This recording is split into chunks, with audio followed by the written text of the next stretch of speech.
The Spaniard beat Dominic Thiem in 4 sets on Sunday to take his Grand Slam tally 18, which leaves him 2 behind Roger Federer's record of 20. Nadal, though, will be the first to admit that the first half of the season has been big mentally and physically difficult, as he played only one tournament between the Australian Open and Indian Wells Masters. He reached the semi-finals of the US hard-court event, but then suffered another injury setback and was forced to withdraw from his clash against Roger Federer.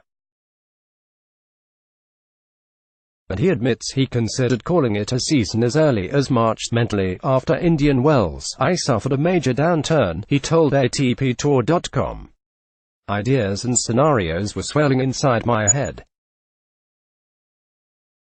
I considered shutting down my season to see if my body would recuperate instead of playing through injury after injury. Another option was to press on and play through the pain. Either way, the outlook was bleak.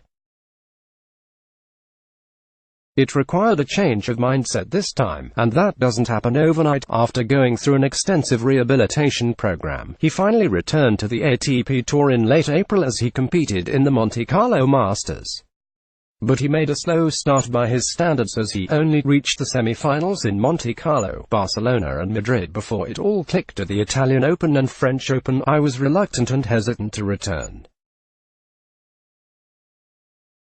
physically, because of another tendon tear in my knee, and on top of going through all the treatment required in the recovery process, there was dealing with the pain.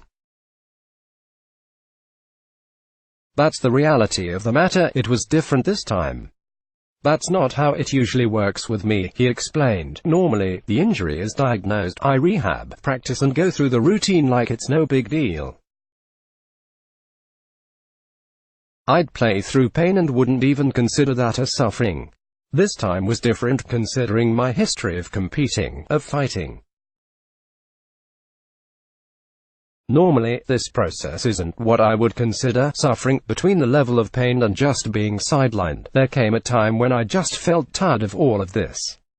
I was sick of always being in pain. I get it, with competing comes pain. But when you've accumulated injuries, decided to deal with them, recovered from them, and before you even get back on the court you've acquired another, that takes a toll. After Indian Wells, I took a moment to make sense of all of it. I felt a little more upbeat around the time of the Monte Carlo Masters, but I was still in a very low place and hardly positive. Let's block ads. Why?